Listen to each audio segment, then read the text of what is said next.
Do we have anyone to present that? Thank you. Have you got some? Yes. Yes. I'm happy to move once the head of the board's, the chair of the board's amendment is put in there. Yep. So I just have one question. This is, it's not just all about the bit outside the school, is it? No. It's the whole ball of wax. Now the whole ball of wax is $1 million, from what I'm told, from what I read, and $900,000 of that has been given to us by NZTA. Is that correct? Correct, 9% funded NZTA. It's also the budget's 2.6 off the top of my head. And it's all temporary? In temporary, the default is it's a trial for 3 months, and default is to remove it unless council decides to keep it in June 2024. Okay, so the only one question, and I know exactly where Councillor Barber's talking about with the bit outside the school.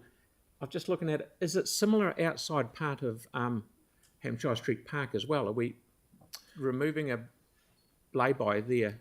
So it's not removing any, or I think there's one parking removal on Rowan Ave, but it's not removing any parking supply. It's just removing the kind of indented parking bay to give some footpath. Yeah, so just so I'm clear, at the indented parking bay at the school, that's fine. I know where you come from there, and that's being addressed. Is there an indented parking bay? And I was down there on the weekend, I didn't notice it. By the park, is a similar treatment happening there? Correct, yeah. Okay, no, thank you. Okay. All right, so Councillor Barber is happy to move it, and Councillor, what's your name? McClellan is happy to second it. Any other questions? Any debate? Councillor Barber? Yeah. Well, first I'd like to thank staff for all the work that they've done in the Aranui area preparing this. I mean, essentially this is mostly about slowing traffic down in an area where traffic needs to slow down. So I think a lot of the changes are really positive and intelligent, and they certainly make sense. So I'd like to thank them for the work that they've done in putting that together. I also want to thank them for involving me early in the process, because I appreciated seeing things as they evolved. I thought it was an interesting concept, actually asking children to give their input about where they feel threats are when they're travelling to and from school and just around the suburb. I think some of the changes are absolutely fantastic. I've never quite understood the parking in the middle of the road in Hampshire Street. It's something that evolved over a long period of time, and I think it's going to make that area a lot safer. I also want to thank the people of Actus, who are at the heart of the Aranui community, who encouraged me to actually go door knocking in Breezes Road, because there was a cycleway plan down either side. And it became really clear after some of the residents did their own survey, and then I spent a couple of hours down there knocking on doors, that people were very reluctant to lose the parking on either side of the street. And I really want to thank Paul as chair of the community board and the community board for listening to residents' concerns and changing the resolution so that part can be taken out and we can look at it a bit more closely, because at the end of the day it's about getting the right solution for the community. Also want to thank the principal and the deputy of St James School for speaking up about their appreciation for the new pedestrian crossing which is going in there, but also for acknowledging that they totally misunderstood the situation with the drop-off and the drop-off zone and the pickup zone.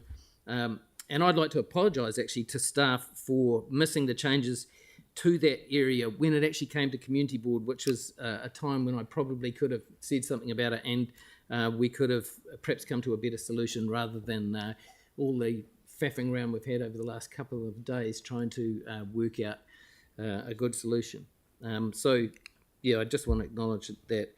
And like I say, I'm really supportive of most of the initiatives. I'm a little frustrated with the inflexibility of Waka Kotahi NZTA around some of the early suggestions that were made. For instance, I flagged the problem in Breezes Road with Torrin, and he went back to NZTA, and they weren't happy with some of the solutions. And I sometimes feel that their influence, that they overplay their hand. I know they're giving us 90% of the funding, and appreciate what they're trying to do and where they're coming from.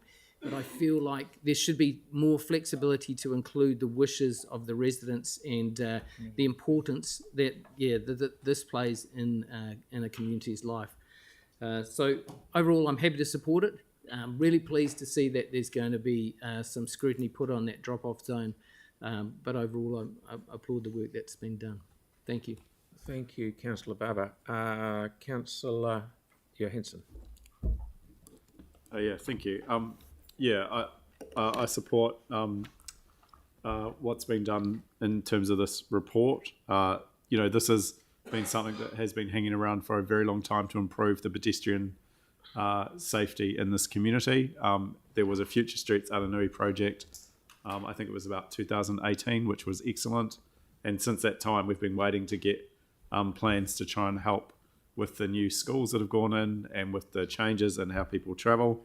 And so this is something that is progressing what the community fed back at the time. But I do think we need to sort of learn a few lessons around what we do around school pickup and drop-off, because it is quite concerning. And when you look at the plans, it is quite hard to understand how that movement will work. So I appreciate that there's been some confusion, but it is quite illegible. It's not very legible, I should say. Around like where car movements will go when people pick up and drop off, and I guess we just have to monitor that and just maybe try and learn how we can just explain that a little bit better, because there are similar issues in down Aldwins Road, for example, outside early learning centres, teen parent units, and other places. But fundamentally, I think this is important work. I am sad that we're not putting a cycleway in here, because that was something that people do really want. But to pick up the point that Councillor Barber has made, the irony of Waka Kotahi requiring us to have a higher standard of cycleway on a local road than they do on their own state highways, which have way worse cycleways than what they demand that we put in, when we're trying to balance a wide range of competing demands with our community around car parking, access, pick up, drop off. It is very frustrating. And I do think, I look forward to the board getting that work done around an alternative method of providing some safer cycling provision in this community, because it is something that's wanted, it is something that's needed. It's just that there's concerns around the design, and we need to try and put that into place. So I think the work that staff have done, I'm happy to support this, including the additional work with the school.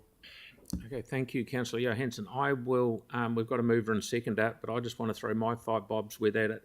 I'm actually going to ask the CE to find out of that $1 million, how much the Via Strata report was, because I feel we should be using our own staff to doing this. It's not rocket science. It's very plain, simple stuff.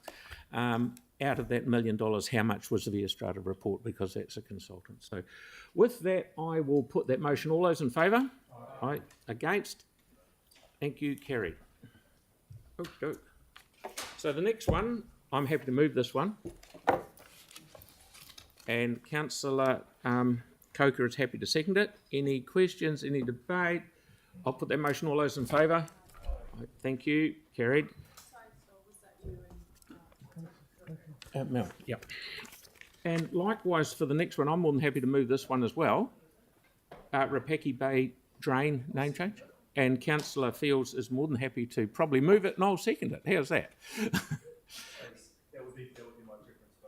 Would it? Mr. Mayor, sorry. Only because